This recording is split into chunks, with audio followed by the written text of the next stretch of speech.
Because it's money and it's easy to use. Except think otherwise. Oh my God, I said that. I swear to God, that's a problem with the academics. You don't have business. Coin Spice. Yeah.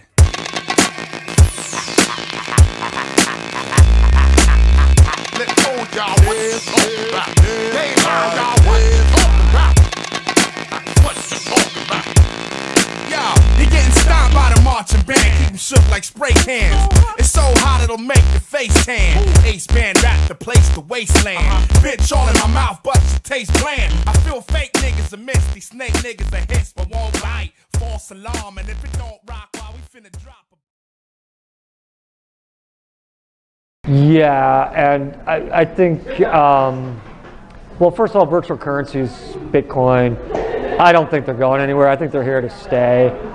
And I see them everywhere across the board in what I do. I've got clients who've been arrested for allegedly stealing cryptocurrency. I get paid in cryptocurrency. I see a lot. We started taking Bitcoin back in 2012. And we took it because we were broke. And we didn't, there wasn't this hype about it that there is now. And we've been using it now, I guess, what is that, for like 6 years. It's just another form of currency to us. So when I see these people like Dr. Doom freaking out about it, I'm a little bit like, okay, dude, like, what do you really know about it? I'm a businessman. It's a really easy form of money to use and chill out. Yeah, it's volatile like any other asset, but the regulatory scene, like the CFTC stepping in, got all these regulatory players. I think you're going to see a lot more prosecutions.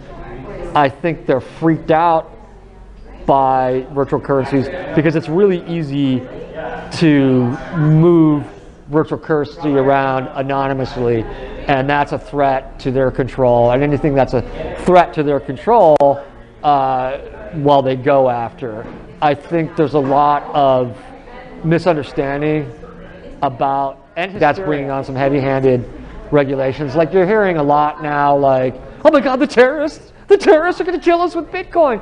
It's like, yeah, really? Okay, they've got cash too. They've got all, like, just chill. So I think that's a long-winded way of saying I'm starting to see it more and more. I haven't seen or handled SEC prosecution for Bitcoin, but I mean Silk Road, right, was a big one.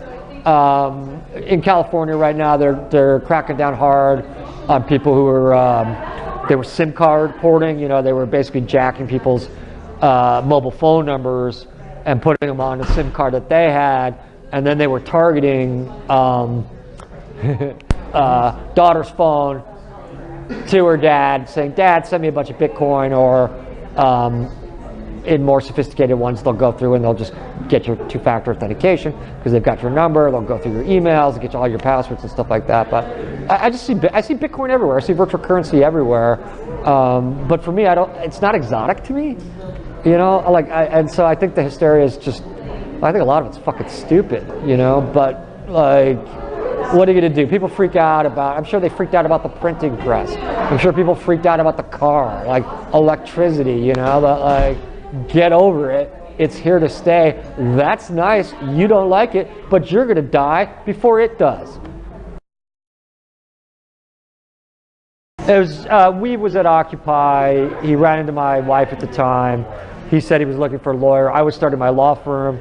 I met with Weave. I said, listen, man, I've never done a trial before, but I'll do your case. I had no idea who he was. I had no idea. I didn't even know what the Computer Fraud Abuse Act was. I didn't know anything about this world. And, well, it kind of turned out to be an interesting case.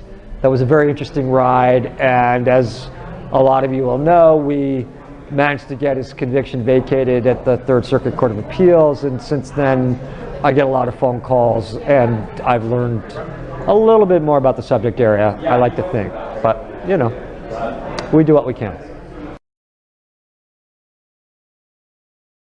I got involved with Trust Machine after Alex reached out to me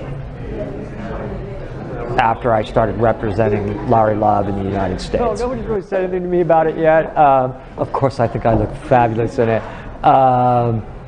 You know, I've had a few people say they enjoyed it.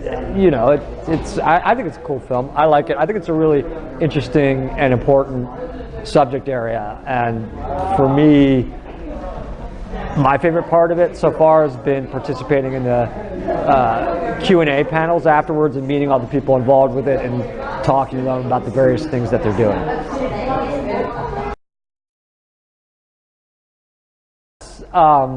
To the extent, let's just say that certain people who choose to remain anonymous contacted me about his case, and through them I got involved with it. And there's a lot of people involved with Larry's case, particularly the Courage Foundation and Naomi Colvin in London, some of the people around WikiLeaks and whatnot. And but basically people in the community reached out to me and said it was important, and I'd agreed. So, you know, I did it for free. Purely by accident. I was a securities lawyer at a big corporate law firm, Big Law, they call it, for about 5 years, and I hated it. I absolutely hated it. It wasn't for me. For some people, they like it, you know, whatever. I mean, I was making good money and I was absolutely miserable. And so after about 5 years of that, you know, I walked out the doors, they were showing me the door kind of thing.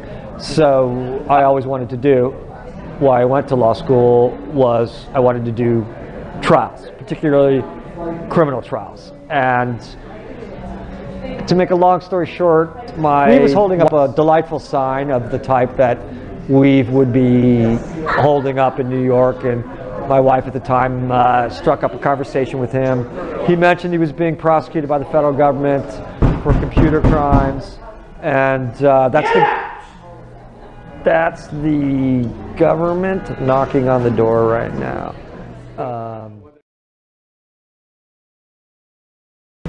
Hit me up on Twitter. I'm very vociferous on Twitter.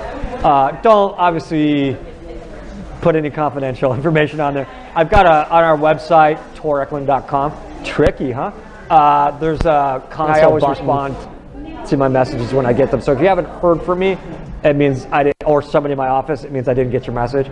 But usually I'm pretty easy to find, you know. But don't send me confidential information on unsecured comms. Please, please, please don't do that. Like, don't admit all this crazy stuff on an unsecured comm, because realize that there's a ton of people monitoring what's going through our office because of the stuff that we work on.